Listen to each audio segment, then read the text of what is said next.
Hi welcome friends. पहला अध्याय गीता का पढ़ने जा रही हूँ मैं। धृतराष्ट्र बोले, हे संजय, धर्मभूमि कुरुक्षेत्र में इकट्ठे हुए युद्ध की इच्छा वाले मेरे और पांडु के पुत्रों ने क्या किया। इस पर संजय बोले, उस समय राजा दुर्योधन ने व्यूह रचना युक्त पांडवों की सेना को देखकर और द्रोणाचार्य के पास जाकर यह वचन कहा, हे आचार्य, आपके बुद्धिमान शिष्य द्रुपद पुत्र धृष्टद्युम्न द्वारा व्यहुकार खड़ी हुई पांडुपुत्रों की इस बड़ी भारी सेना को देखिए। इस सेना में बड़े बड़े धनुषों वाले युद्ध में भीम और अर्जुन के समान बहुत से शूरवीर हैं, जैसे सात्यकी और विराट तथा महारथी राज द्रुपद और धृष्टकेतु, चेकितान तथा बलवान काशीराज, पुरुजित, कुंती भोज और मनुष्यों में श्रेष्ठ शैव्य और पराक्रमी युद्धामन्यु तथा बलवान उत्तम मौजा, सुभद्रा पुत्र अभिमन्यु और द्रौपदी के पांचों पुत्र, ये सभी महारथी हैं। ये ब्राह्मण है, ब्राह्मण श्रेष्ठ, हमारे पक्ष में भी जो प्रधान है उनको आप समझ लीजिए। आपके जानने के लिए मेरी सेना के जो सेनापति हैं उनको कहता हूँ। एक तो स्वयं आप और पितामह भीष्म तथा कर्ण और संग्राम विजय कृपाचार्य तथा वैसे ही अश्वत्थामा, विकर्ण और सोमदत्त पुत्र भूरिश्रवा तथा और भी बहुत से शूरवीर अनेक प्रकार के शस्त्र अस्त्रों से युक्त, मेरे लिए जीवन की आशा को त्यागने वाले सब के सब युद्धों में चतुर हैं। भीष्म पितामह द्वारा रक्षित हमारी यह सेना सब प्रकार से अजय है और भीम द्वारा रक्षित इन लोगों की यह सेना जीतने में सुगम है। इसलिए हम मोर्चे पर अपनी अपनी जगह स्थित होकर आप लोग सब के सब ही निस्संदेह भीष्म पितामह की सब ओर से रक्षा करें। इस प्रकार द्रोणाचार्य से कहते हुए दुर्योधन के वचनों को सुनकर कौरवों में वृद्ध बड़े प्रतापी पितामह भीष्म ने उस दुर्योधन के हृदय में हर्ष उत्पन्न करते हुए उच्च स्वर से सिंह की नाद के समान गर्ज कर शंख बजाया। उसके उपरांत शंख और नगाड़े तथा ढोल, मृदंग और नृसिंगादि बाजे एक साथ ही बजे। उनका वह शब्द बड़ा भयंकर हुआ। उनके अनंतर सफेद घोड़ों से युक्त उत्तम रथ में बैठे हुए श्री कृष्ण महाराज और अर्जुन ने भी अलौकिक शंख बजाए। उनमें श्री कृष्ण महाराज ने पांचजन्य नामक शंख और अर्जुन ने देवदत्त नामक शंख बजाए। भयानक कर्म वाले भीमसेन ने पौंड्र नामक महाशंख बजाया। कुंतीपुत्र तथा युधिष्ठिर ने अनंत विजय नामक शंख और नकुल तथा सहदेव ने सुघोष और मणिपुष्पक नाम वाले शंख बजाए। श्रेष्ठ धनुष वाले काशीराज और महारथी शिखंडी और धृष्टद्युम्न तथा राजा विराट और अजय, सात्यकी तथा राजा द्रुपद और द्रौपदी के पांचों पुत्र और बड़ी भुजा वाले सुभद्रा पुत्र अभिमन्यु, इन सब ने हे राजन अलग अलग शंख बजाए। और उस भयानक शब्द ने आकाश और पृथ्वी को भी शब्दायमान करते हुए धृतराष्ट्र पुत्रों के हृदय विदीर्ण कर दिए।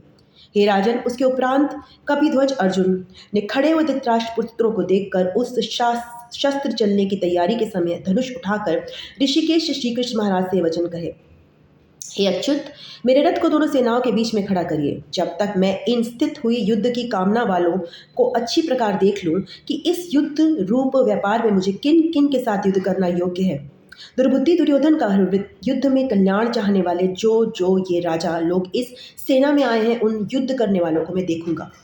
संजय बोले, हे धृतराष्ट्र, अर्जुन द्वारा इस प्रकार कहे हुए महाराज श्री कृष्णचंद्र ने दोनों सेनाओं के बीच में भीष्म और द्रोणाचार्य के सामने और संपूर्ण राजाओं के सामने उत्तम रथ को खड़ा करके ऐसा कहा कि हे पार्थ, इन इकट्ठे हुए कौरवों को देख। उसके उपरांत प्रथापुत्र अर्जुन ने उन दोनों ही सेनाओं में स्थित हुए पिता के भाइयों को, पितामहों को, आचार्यों को, मामों को, भाइयों को, पुत्रों को, पौत्रों को तथा मित्रों को, ससुरों को और सुहृदों को भी देखा।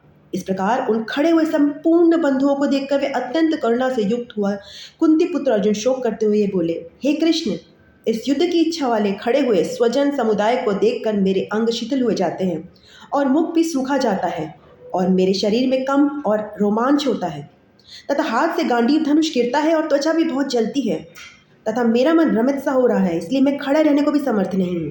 हे केशव, लक्षणों को भी प्रीति देखता हूँ तथा युद्ध में अपने कुल को मारकर कल्याण भी नहीं देखता। हे कृष्ण, मैं विजय नहीं चाहता और राज्य तथा सुखों को भी नहीं चाहता। हे गोविंद, हमें राज्य में से क्या प्रयोजन है अथवा भोगों से और जीवन से भी क्या प्रयोजन है, क्योंकि हमें जिनके लिए राज्य, भोग और सुखाधिक इच्छित है वे ही ये सब धन और जीवन की आशा को त्याग कर युद्ध में खड़े हैं, जो कि गुरुजन, ताऊ, चाचे, लड़के और वैसे ही दादा, मामा, ससुर, पोते, साले और भी संबंधी लोग हैं। इसलिए हे मधुसूदन, मुझे मारने पर भी अथवा 3 लोक के राज्य के लिए भी मैं इनको सबको मारना नहीं चाहता। फिर पृथ्वी के लिए तो कहना ही क्या है। हे जनार्दन, धृतराष्ट्र के पुत्रों को मारकर भी हमें क्या प्रसन्नता होगी। इन ताइयों को मारकर हमें पाप ही लगेगा। इसलिए हे माधव, अपने बांधव धृतराष्ट्र के पुत्रों को मारने के लिए हम योग्य नहीं हैं, क्योंकि अपने कुटुंब को मारकर हम कैसे सुखी होंगे। यद्यपि लोभ से भ्रष्टचित्त हुए ये लोग कुल के नाशकृत दोष को और मित्रों के साथ विरोध में पाप को नहीं देखते हैं, परंतु हे जनार्दन, कुल के नाश करने से होते हुए दोष को जानने वाले हम लोगों को इस पाप से हटने के लिए क्यों विचार करना नहीं चाहिए। क्योंकि कुल के नाश होने से सनातन कुल धर्म नष्ट हो जाते हैं।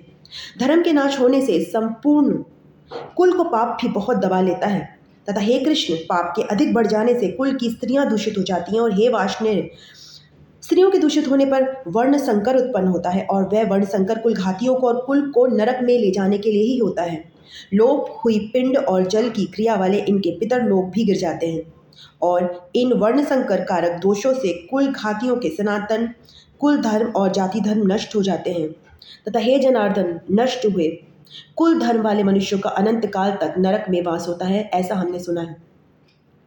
अहो, शोक है कि हम लोग बुद्धिमान होकर भी महान पाप करने को तैयार हुए हैं, जो कि राज्य और सुख के लोभ से अपने कुल को मारने के लिए उद्यत हुए हैं। यदि मुझ शस्त्र रहित ना सामना करने वाले को शस्त्रधारी धृतराष्ट्र के पुत्र रण में मारे तो वह भी मरना मेरे लिए अति कल्याणकारक साबित होगा। संजय बोले, रणभूमि में शोक से उद्विग्न मन वाले अर्जुन इस प्रकार कहकर बाण सहित धनुष को त्याग कर रथ के पिछले भाग में बैठ गए। पहला अध्याय खत्म।